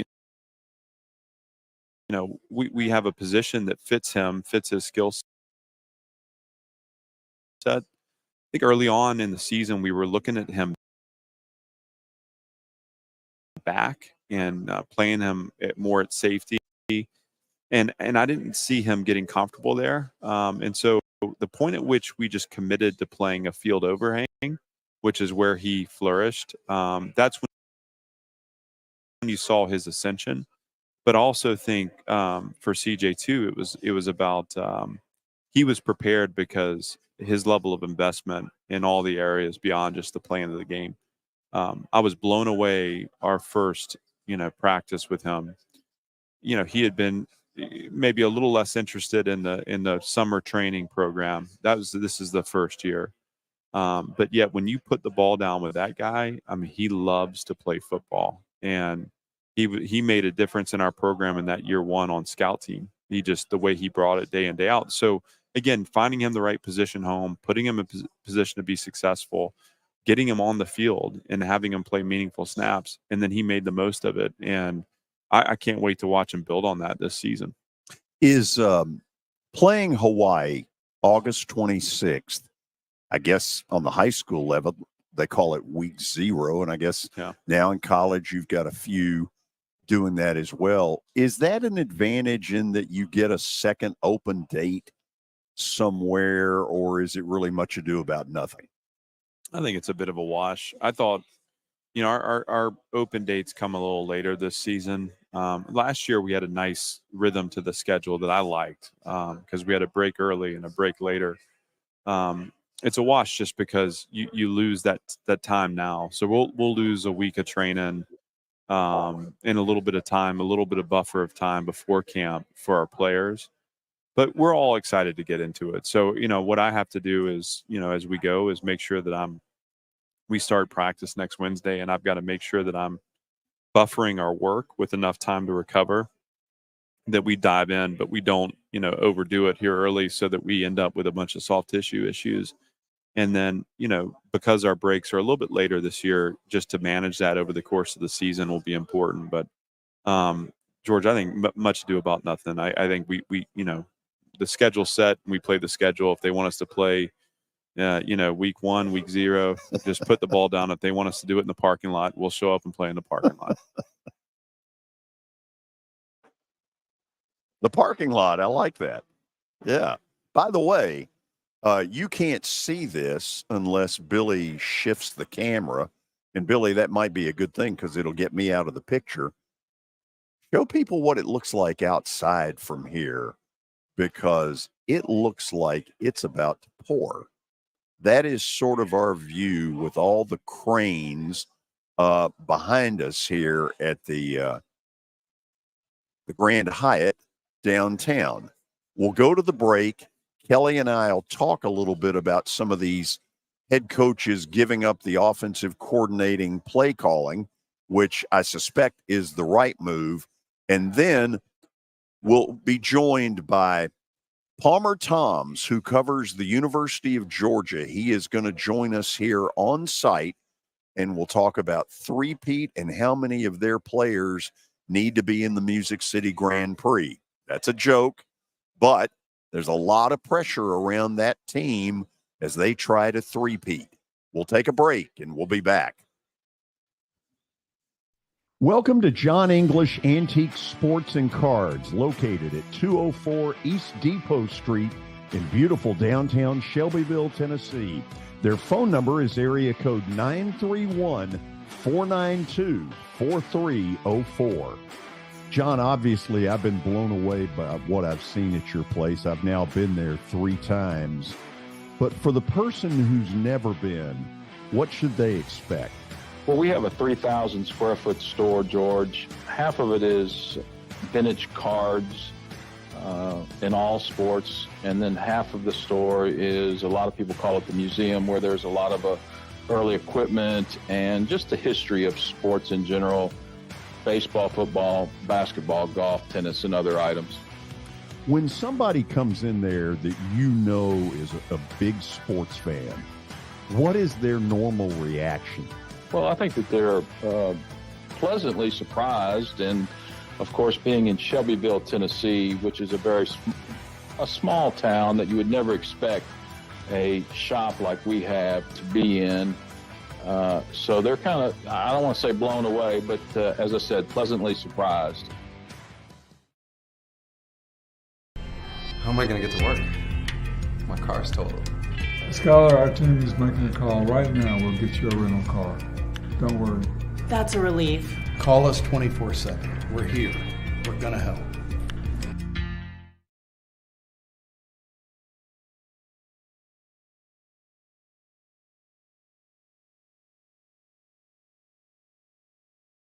Year number 2 of the Plaster and Friends Celebrity Bowling Night was awesome. And the reason is really simple. I chose Strike and Spare, and they were amazing. They have great food, great bowling, and a staff that is truly ready to go the extra mile to help you.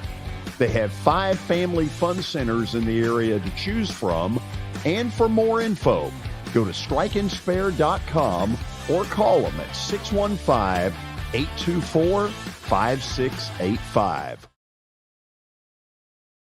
You can't see the sights without the sounds.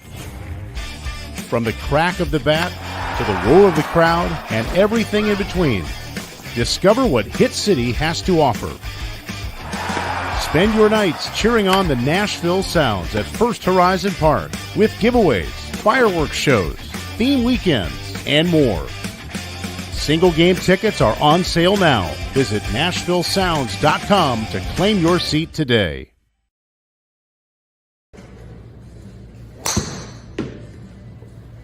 So who said I can't be a golfer? Well, you know what?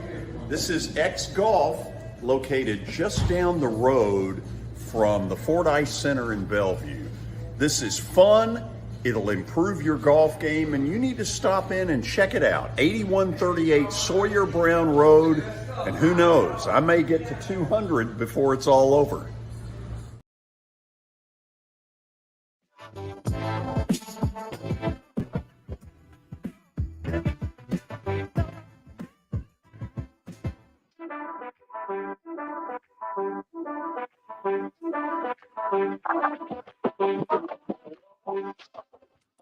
So day 2 of SEC Media Days going on right now from the Grand Hyatt in downtown Nashville. Kelly, you heard the guys earlier talking about the head coaches making the decisions to relinquish play calling. You know this better than I do, but my suspicion is I don't know how you play head coach and offensive coordinator in the year 2023. I don't think you can do it.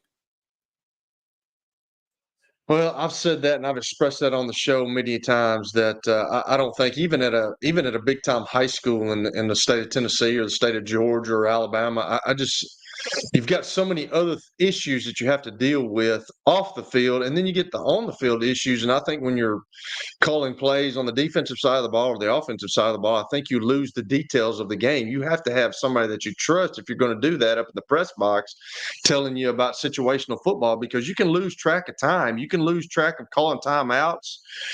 You can lose track of things on the field, like a huge fourth down play.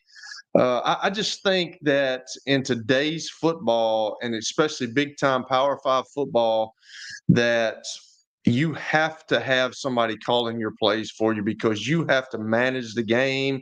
You have to understand the situations in the game. I mean, Bill Belichick is obviously a defensive guru, but he's not the defensive coordinator. Now, he has a lot of input up there.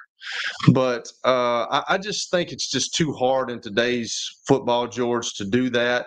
Especially when you start talking about off the field issues. There's so many things going on off the field now with the NIL, with the transfer portal, with all the stuff that's going down with this gambling stuff. I just think it's too much pressure on a coach to do that and to call plays and to formulate a game plan each and every week. I just think it's too much.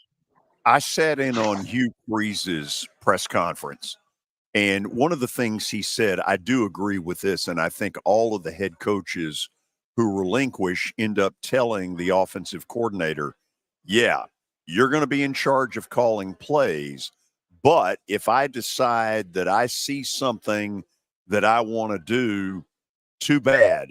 I'm the head coach. I'll butt in. Absolutely. The head coach is the guy with the red pen, so he's obviously making the final say. And at the end of the day, he's the one that has to answer the questions at the end of the game to the media. So I can remember somebody talking about Jimmy Johnson. He never – I don't even think that I don't remember him having headphones on, but, like, he was in it. He knew what was going on. He didn't call the plays, but you can better believe this. If there's a huge fourth down play and the call comes in from upstairs and he does not like that, he's got the red pen to change it right there on the field, and ultimately, he's in charge. It's just like what's happening in at Northwestern. The head coach is the guy in charge, no matter what goes down, good or bad. He's the one that has to answer the questions, and he's the one that's got to fall on the sword. So that's huge. I just don't think that in today's football, George, that you can do both. I really don't. So it really doesn't matter. Like, at the end of the day, what you're saying, sort of, Kelly, is that, the OC can call a play, but at the end of the game, if the head coach didn't like that play, none of that, it doesn't matter, right? Oh, yeah, he can change the play if he wants to. So, I've heard many guys. Why do we always make such a big deal? He's relieved his duties. I don't know about relieved of his duties, but there are head coaches who have gotten the job because they were incredible offensive coordinators, that they had that ability to mix. They had a feel for the game. Kelly, none of us that sit up, in a press box know what the feel of the game means. But I've always thought there are some guys, Watson Brown as an offensive coordinator had the feel for the game. I can tell you this, George. This is going to be crazy to people that's listening. But when I was with Bruce Arians and he was my offensive coordinator, when I was starting for Cleveland, when he got into a groove, and you knew the game plan so good, when we got into a groove offensively and he got into a groove calling plays, I knew what he was going to call. That shows you how involved and detailed that we were when we got into it. So there is a certain feel to the game. There is certain feels offensively, defensively. You understand situational football. That's why the New England Patriots are so good, because they're good at situational football, and that's what the game is. But you better believe this, Billy. Like, if there's a fourth down big play in the game and there's a head coach that is an offensive guy like a Jim Harbaugh or a Jimbo Fisher or a Hugh Freeze, and he don't like the play call, I mean, he's the head man in charge. He can change the play. So he's going to no, I don't like that play. Call something else. And I've heard it done several times. It happened to me in high school a couple of times. I mean, it didn't happen much, maybe once or twice, but and here's, I mean, play calling. This is why I get frustrated with the media and with everybody, because they really, like George has talked about, we're up high. We don't really know what's going on. Well, they talk about like they know what's going on, but it's hard to call plays now. It's not easy, especially when you got that 40-second clock ticking down. Now, you do all that preparation during the week, and you get your first and 10 plays, you get your second and long plays, you get your third and short, third and medium, third and long.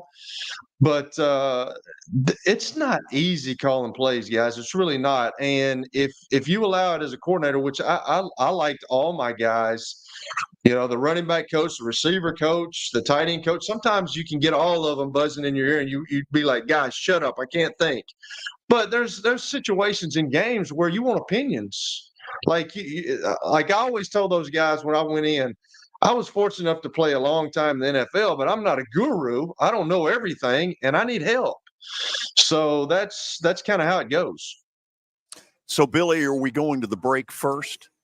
Yes, we are. Okay. You're ready to move already. Well, we're going to talk Georgia football here. Oh, yeah. We're going to hunker down or get, I don't know, maybe to the racetrack, depending on who's driving What the would car. Larry Munson say? Maybe we'll ask Palmer. Young Plaster. He has been a failure in life. He did that to me. The last interview I ever had with Larry was about a 15-minute interview. It was going great. And understand that Larry and my father were very close friends. And I don't know if he even knew that my name was George. It was always Young Plaster. And he breaks in out of nowhere and he goes, Young Plaster, if you would have listened to me, you'd have made something of your life. And I called Dad afterwards, and I was like, what the hell was that about? That's the best impersonation. Yeah. It's great. I'm not a freshman. Anyway, we'll go to the break, and then we'll talk Georgia football. Palmer Thombs is going to join us. We're looking at a big-time storm moving into our right. Not good for the block party tonight. No, it probably isn't. I'll go outside, take a look. Hopefully I won't get electrocuted. Dogs football is in the on-deck circle. As the trusted premier custom home builder in Middle Tennessee, Donnelly Timmons has over 20 years of experience in the industry. Whether you're looking to build your dream home or renovate your current home, their team will ensure that every client and every remodel is unique, luxurious, and completed on time within budget. Founders Dustin Timmons and Joey Donnelly have over 25 years of construction experience in the Nashville area. Together, they have completed projects in Forest Hills, Oak Hill, Green Hills, Franklin, and Brentwood. Dustin and Joey believe that communication is the most important aspect of all construction projects. Therefore, they personally manage each project themselves and are involved in job site activities on a daily basis. Their commitment to quality and integrity has earned them an outstanding reputation among their clients. Contact them to set an appointment for a free consultation or to view some of their completed projects. Give them a call at 615-456-7983 or log on to donleytimmons.com.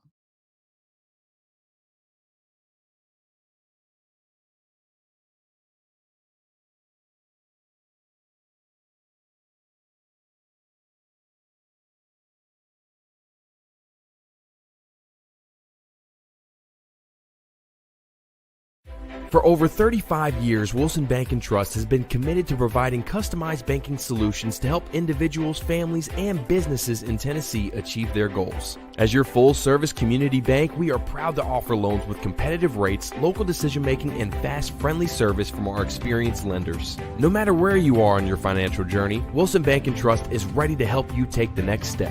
Visit your nearest Wilson Bank and Trust office or online at wilsonbank.com to get started today. Member FDIC, Equal Housing Lender. Family owned and operated for more than 2 decades, Alaco Fine Wood Floors is Nashville and Middle Tennessee's choice for premium quality hardwood floors. Since 1995, Jimmy Alaco and his army of employees have embodied the approach of taking pride in one's craft and providing superior customer service, growing from a one-man shop to a team of 23 professionals who share the founder's passion for quality craftsmanship and customer satisfaction. If you are interested in contacting them, you can find their headquarters at 2505 Winford Avenue in Berry Hill, or give them a call at 615-356-0303. Again, that's 615-356-0303, or log on to alacofinewoodfloors.com. Alaco Fine Wood Floors, serving Middle Tennessee's hardwood flooring needs since 1995.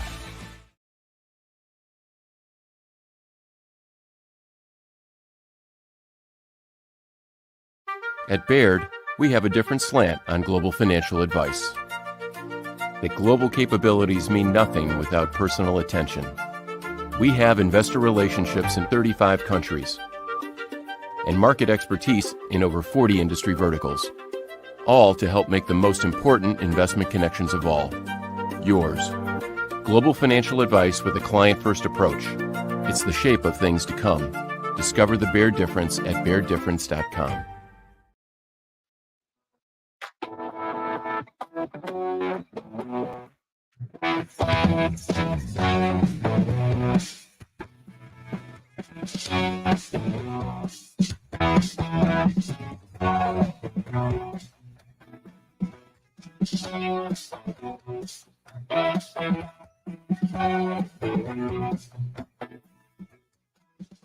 Well, I'm alive. I went outside during the commercial break, and we've got what looks like a squall line of winds like 40 to 50 miles per hour. We couldn't get the damn door shut. It was unbelievable. Oh, my goodness. Half of our stuff fell down, but luckily we were able to get it back up. So Palmer Thombs joins us to talk Georgia Bulldog football. Nashville native as well. Yeah, as in 3P. Covers them for Dogs HQ. So welcome back home. What's it been like? It's been fun. It's been fun. Obviously, excited to be talking football again. It's been a long off season in Athens. And so the discussion being back on football, which it was for the majority of today, was a pleasant surprise.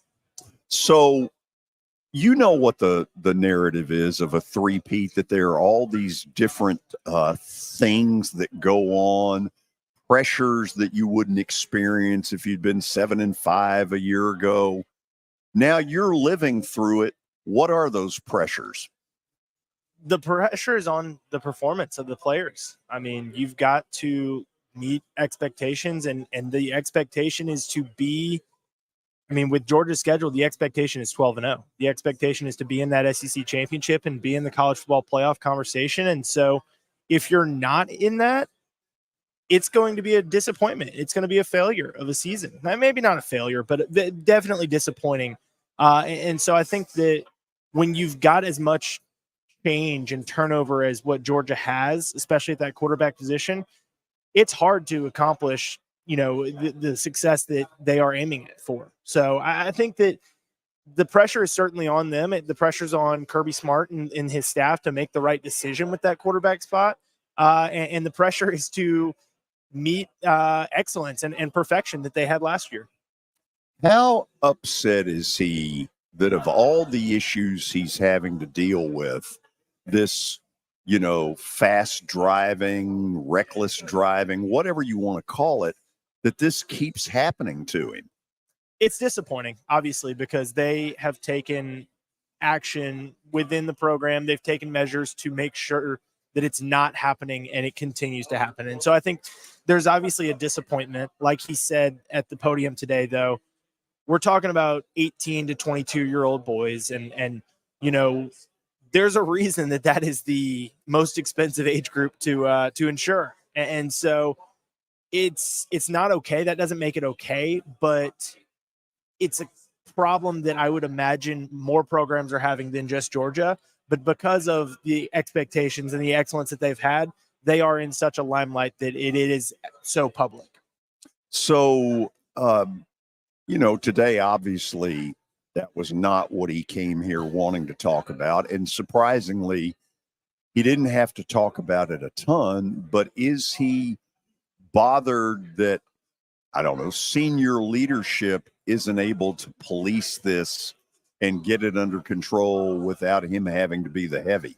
I think he does want it to be player-led, a player-led initiative to make some change. And from everything that we've heard, that there have been players that have stepped up and said, hey, this is unacceptable. Three of the guys that they brought today, Cedric Van Pran, Brock Bowers, and Kamari Lassiter, those three are guys that they look to as leaders. And, we talked to Kirby and asked, hey, amidst this offseason, what separated these three guys from the rest of your team? These three guys as the ones that you wanted to represent this program in such a national spotlight. And he admitted that it was a hard decision to make because there was so much pressure on bringing the right people that would say the right things, but also that have acted and will continue to act the right way. And I think that the three guys that they brought, he talked about the cost of leadership. He talked about the cost of leadership being, this is what you have to give up in order to be a leader, to be put in that kind of a position. And said that those three guys that were there today, certainly have given up a lot to be leaders. Cedric being a second-year SEC Media Day veteran, which I feel like is pretty rare. So he was a team captain last year. Obviously, that's somebody that you're looking toward for leadership in this entire situation. And I think that there's more than just those three, but those three stood out from the rest. Do you think he's going to run in, and I'm going to turn this to Kelly here in just a second. So, Kelly, get ready after this question. Whoever his quarterback is, and I'm going to want you to talk about this a little bit, that person has not had a lot of experience when it's ever mattered. Given that Georgia oftentimes in the last year or two has had blowout big leads, should they have been able to know more and get that next quarterback in more than they have? I think that they've gotten them in enough. I think where it gets difficult is you're looking at over the course of the 2 years, 2021 season, they had a little bit of a quarterback battle. I mean, the game 1 starter was JT Daniels. The game 15 starter was Stetson Bennett. The Daniels served as the backup there. Carson Beck had his chance. He week 2 when Georgia was playing UAB and JT Daniels was dealing with a little bit of a banged up arm. Carson Beck had his shot and was not ready for that moment. Stetson had started at times during the 2020 season, so he was ready and obviously continued to be ready. There was no question who was going to be the starter in 2022. JT Daniels is gone. Carson Beck acted as that backup. And so I think he does have some experience. He played in 7 games last year, threw for, I think it was 211. And that was on the spring game. On his career, he's got 400 something yards, 4 touchdowns. He's got experience. It's just not the kind of experience that you feel incredibly comfortable going into an SEC season with. The good news for Georgia, though, is that they open against UT Martin. They play Ball State. They've got UAB in that early slate. They don't go on the road till the end of September, week 5 against Auburn. So they've got a chance to break those guys in. Would they like to know more about the quarterbacks? Yes.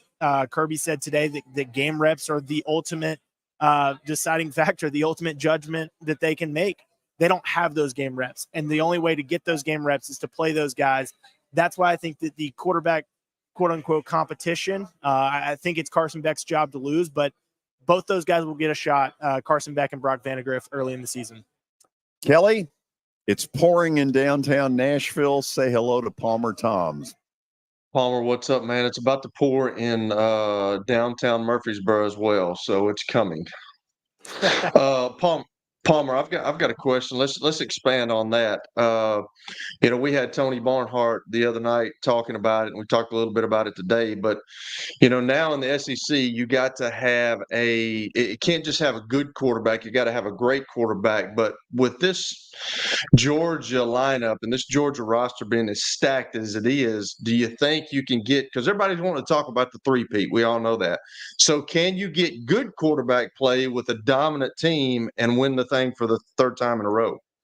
I think that you can, because of what they have around that quarterback, specifically Brock Bowers. I mean, maybe the most dynamic, versatile player in all of college football. You've got him. You bring back 3 of your top 5 pass catchers from last year, including Bowers. Add on to that Marcus Rosemy-Jacksaint, who finished 5th, and Lad McConkey, who finished 2nd. You add to them 2 guys that led their SEC squads in receiving last season, Dominic Lovett at Missouri and Ra Thomas at Mississippi State. Spoke to Missouri players and Mississippi State players about those skill sets. And, man, those guys have the potential to be something special on top of what Georgia already has. That's not to mention an Arian Smith who's made big plays, Dylan Bell who's got a ton of potential, an offensive line that returns 3 primary starters, 4 guys that have starting experience, and multiple guys that they feel comfortable playing. I think that the weapons are around that quarterback to make this offense go. And then you look at the defensive side of the ball, you expect 0 drop-off. That's Kirby Smart's bread and butter. And because of that, you don't necessarily have to be perfect on offense. You've got the players that you can be, like you said, adequate, good. You can get good quarterback play with the weapons that are around that quarterback and what's on the opposite side of the ball. I believe that you can get good quarterback play and at least compete to be in a 3rd straight title game. And I'm sure Kirby's tired of talking about this, about the three-peat, but is he acknowledging that? Is he shying away from that? How is he reacting when it comes to the media about the three-peat? Yeah, the motto of today was better never rests. And he said that that's something they took from the New Zealand All Blacks, studied their success over 100 years, just one of the most successful sports organizations in the entire world. Said that they have studied those, and he, admitted, hey, we have looked at these teams that have tried to go for a three-peat. Kirby was a part of one at Alabama. Said that admittedly they're probably not going to talk a ton about the 1930s teams at Minnesota because that doesn't resonate with these players. You're more likely to talk about the 90s Bulls than those guys. And so I think that what they are aware, you can't be you can't not acknowledge the fact that they have an opportunity to do something special this year. They are aware. They don't want to get complacent, and certainly hearing from Kirby, hearing from the players, it does not sound as if they have gotten complacent. Last question, George. I know we got to go, but I just want to know what kind of legacy Stetson Bennett left. Obviously, it's obvious because he won 2 national championships. But talking to just hearing Kirby talk throughout the years, they tried every way in the world to get rid of him, and it's kind of a true American story. I mean, the guy's nobody wants him. He's too small. He works his way up. Obviously, those guys in the locker room loved him and loved playing with him. What kind of legacy did he leave? Yeah, I mean, it's the kind of thing that, like you said, they'll make movies about because it's really cool to have watched his progression over the course of 6 years, 5 years at Georgia, 6 seasons in college. And the way that, he went out on top, not once, but twice. A lot of people thought, myself included, probably thought that it probably would have been best for him to just maybe hang the cleats up and walk away after that 2021 title. How could it get better than that? And he got better in 2022, to his credit. And it sounds like he's off to a great start with the Rams. In terms of his Georgia legacy, there's no doubt he's on that Mount Rushmore. There's a lot of competition there. He's up there. There's statue talk, all that good stuff. But certainly leaving big shoes to fill for whoever it is that suits up at quarterback this year for the Bulldogs. Palmer, thanks again, man, for coming on. Last question here. We all have a ballot, right, that we're going to submit. I don't even think I did one last year, but it doesn't matter. But who would be on yours? Do you have Georgia winning the East? Do you have LSU winning the West? Because there's a lot of debate in the West right now. Is it LSU? Is it Alabama? So just kind of run through your ballot if you haven't read it yet. Yeah, no, I haven't even submitted it. I haven't done it yet, but I've thought about it. Absolutely going to have Georgia winning in the East. I don't see a ton of competition there. I think that it's good for business. It's great for business, right? I do think that Tennessee can give them a run. I'm pretty high on Kentucky and South Carolina this year. Think that they're probably that 3-4 team. Florida down low a little bit. Missouri, Vanderbilt. Kind of rounding it out. And then, like you said, Billy, the West is unpredictable as ever. I just have a hard time seeing Alabama not there. LSU's got all the weapons and the talent to do it, but I think I'm going to predict Alabama to win the West, and that we'll see that Kirby Smart, Nick Saban matchup in Atlanta this year. Those have tended to live up to the hype. Yeah, there's a lot of people doubting Nick Saban before this season. That'll be interesting. I think that would be a fun game in Atlanta to see. Absolutely. Never put him in a boy. Woo! Did you see that shot? I saw it from behind me. Man. Well, all I can say is welcome back to town. I wouldn't go outside for a little while, Palmer. Plan on hanging around here for a little while. I bet you do. Thanks, Palmer. Appreciate it. Thank you for taking the time. Yeah, thanks for having me on, guys. You got it. So, Billy, we close up shop with the dreaded plaster bet of the day. Yes. And I don't even remember. Who did I go with last night? I think you went with the Cubs against the Nationals. Yeah, I did. We're 1-1, huh? Yes. Yeah, we're going to be 2-1. And I've got that result graphic. Oh, I'm sure you do. Yeah, that's beautiful. 1-1. Okay. So, Kelly, tonight I want you to stay up late and find a way to watch that exciting Seattle-Minnesota game. We're going with the Mariners at home to beat Minnesota, and tomorrow for the new year, we'll be 2-1. How about that? I don't know. You said that the other day too, and you're 1-1 now. So, yeah. Well, thank you for being such a great teammate. Hey, let's go Twins. Twin City, baby. Twin Cities. Nice. You don't even know who the two cities are. Oh, so now we're going to get the weather shot. Can I go Minneapolis outside? and George, Minneapolis and St. Paul. Don't do me. Okay, so that's what's going on. This thing has blown in here. I mean, it is coming down just in sheets right now here. You may not be able to tell, but it's not pretty. And, this is a day that's been sunny, fairly sunny. That's a good picture, huh?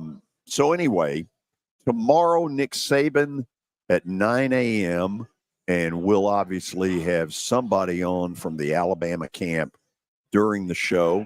Hope you've enjoyed all of what we have put out there. Kelly, we have been full bore from beginning to end. I like it. Yep. I like it. We've had some good interviews. Yeah. Billy, you behave until then. Thanks, George. Thank you. Thank you all for watching. Let's all get home safely. Man, what is going Stay on safe, out Nashville. there? No kidding. See ya.